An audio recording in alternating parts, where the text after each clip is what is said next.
যাহ, আবারও করে ফেললাম একটা ব্লান্ডার। সন্ধ্যাবেলা কিছু খাবার খুঁজছিলাম, তখনই দেখলাম হটপটের মধ্যে মাত্র একটাই রুটি আছে। তো চলো এটা দিয়ে কিছু একটা বানিয়ে ফেলি।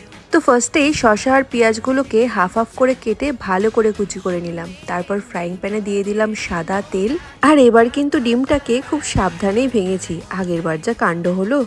তারপর এর মধ্যে একটু নুন দিয়ে ভালো করে ফেটিয়ে নিলাম। তারপর এদিকে তেলটা গরম হলে তার মধ্যে ফ্যাটানো ডিমটা দিয়ে দিলাম। তারপর একটু নাড়িয়ে চাড়িয়ে তার উপরে রুটিটা দিয়ে দিলাম।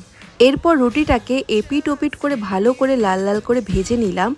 আর ভাজা হয়ে গেলে একটা প্লেটের উপরে সাদা কাগজ দিয়ে হাফ করে রুটিটাকে তার উপরে ভালো করে বসিয়ে দিলাম। এরপর এক এক করে অ্যাড করেছিলাম শসা পেঁয়াজ কুচি, আর এখানে দিয়ে নিয়েছিলাম একটু চাট মশলা, এতে টেস্টটা বেশ ভালো হয়।